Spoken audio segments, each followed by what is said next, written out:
All right, let's get right into it. Today, we are going deep, and I mean deep, on one of the most powerful and, let's be honest, complex tools in wealth planning, the modern Dynasty Trust. We're going to skip the 101 stuff and jump straight into the mechanics, the specific tax codes, and the legal strategies that really make this thing tick. This is a technical teardown designed for practitioners who need to know the nuts and bolts. Let's dive in. So, here's our game plan. First, we'll look at how these trusts are engineered to last, well, forever. Then we'll get into the nitty-gritty of funding them without getting hammered by taxes. From there, it's a deep dive into the generation-skipping transfer tax. Then we'll talk about why the state you choose is so critical, the trust's incredible asset protection features, and we'll wrap it all up with the game-changing impact of the 2025 Tax Act. So, what is a dynasty trust really, at its core? You should think of it as a private financial vehicle built to do two things exceptionally well. First, shield assets from transfer taxes, and second, protect those assets for beneficiaries, not just for a generation or two, but potentially forever.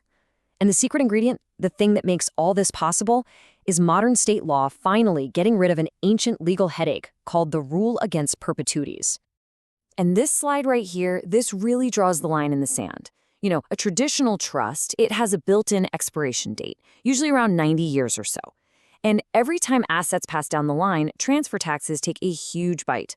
The Dynasty Trust, on the other hand, is built for the long run. In the right jurisdiction, it's perpetual. This lets wealth grow and compound for centuries, completely insulated from those recurring tax hits.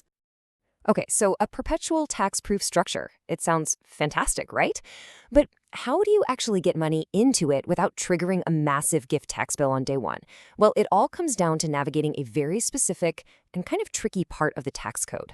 The whole challenge is figuring out how to make a gift that's obviously meant for the future legally count as a gift in the present. So here is the legal distinction that causes all the trouble. The Treasury regulations define a present interest as a right to use something right now, no strings attached. A future interest, of course, is for later. By its very nature, a gift you make to a long-term trust for your grandkids is a future interest, and that single legal definition is the hurdle we have to clear. And this is where we hit the wall. Internal Revenue Code Section 253B says it loud and clear. The annual gift tax exclusion, that super valuable tool that lets you give away money without touching your lifetime exemption, can only be used for gifts of a present interest. So, without some kind of clever workaround, every single dollar you put into a dynasty trust would be a taxable gift. Now, you might be thinking, hey, what about those special trusts for minors under Section 250.03c? Congress even created it as a safe harbor. Well, for what we're trying to do, it's a complete non-starter. It forces all the trust assets to be handed over free and clear to the beneficiary the moment they turn 21. That one action completely blows up the multi-generational asset protection and tax planning that is the entire reason we're building this thing. So here it is, the elegant, almost legendary solution that comes from a landmark case, Crummey v. Commissioner. It's a brilliant little three-step dance. First, the grantor puts money in the trust. Second, the beneficiary gets a notice saying they have a brief but legally real window of time to withdraw that money. And third, when they don't, and they never do, that right just goes away. It lapses. And believe it or not, that temporary, unexercised right is enough to magically transform a future interest gift into a present interest in the eyes of the IRS. So what does this mean in real money? For 2025, it means you can move $19,000 per beneficiary into the trust using this method. If you're a married couple, that's $38,000. Got 3 kids? That's over $100,000 a year, moving into a perpetual protected structure completely free of gift tax. This is exactly how you methodically build up the trust, year after year. But look, getting money into the trust is just the first part of the puzzle. The real power move, the feature that takes this from a good strategy to an incredible one, is making it immune to that brutal 40% generation skipping transfer tax, or GST tax. The entire strategy here boils down to one critical technical goal: achieving what we call a zero inclusion ratio. Now here's the formula, straight from IRC Section 264.2, that makes it all happen. I know it might look a little intimidating, but the logic is actually pretty simple. See, everybody has a lifetime GST exemption. If you make a gift to the trust and you allocate an amount of your exemption that is exactly equal to the value of that gift, the fraction on the right side of the equation becomes 1. And of course, 1 minus 1 equals 0. That's it. Achieving that zero inclusion ratio means the trust is now 100% exempt from the GST tax. Not just on the money you put in, but on all of its future growth, forever. This isn't just a one-time break, it's a permanent tax shield. This is the holy grail of long-term planning. Okay, now let's get into a more advanced wrinkle here. When a beneficiary lets their withdrawal right lapse, the IRS can actually argue that's a taxable gift from the beneficiary back to the other people in the trust.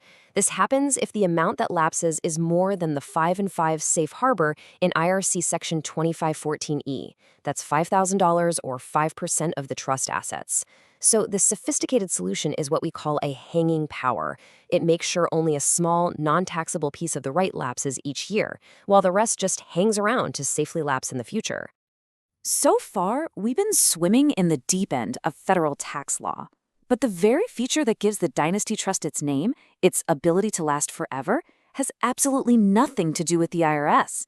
It is purely a function of state law. And this is where choosing the right jurisdiction, what lawyers call the situs, becomes one of the single most important decisions you'll make. This chart really tells the whole story. You can see the top-tier trust states have all taken different approaches. Nevada gives you 365 years.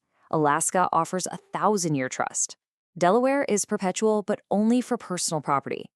But then you look at a state like South Dakota, which, under its statute, has purely and completely abolished the rule. For planners who want a truly permanent structure with no ifs, ands, or buts, that clean abolition makes it the gold standard. So, beyond lasting forever and being tax-proof, these trusts are also financial fortresses.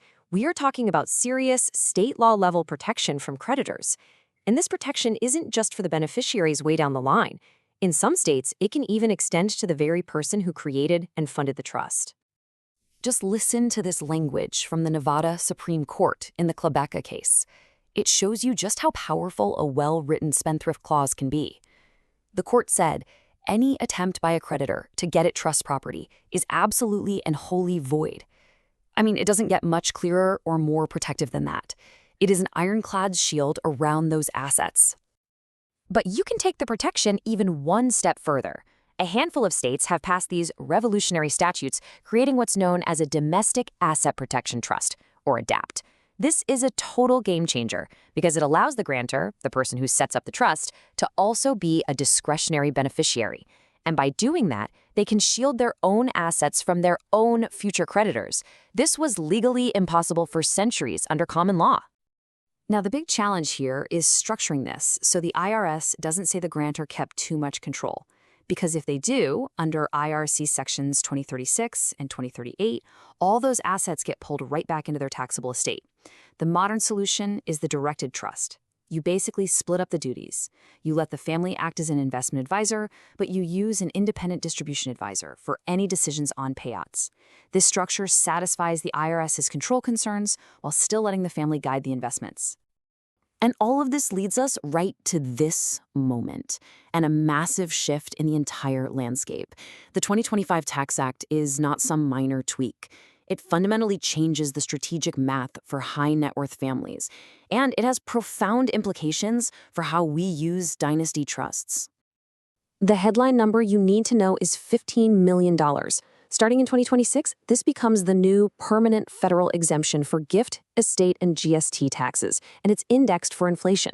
The key word there is permanent. For the first time in decades, the constant worry about expiring or sunsetting tax laws is just gone. This creates a massive, unprecedented window to confidently fund these trusts on a large scale. But this incredible opportunity comes with a big new risk. With the exemption amount locked in, the IRS is going to have to pivot its enforcement.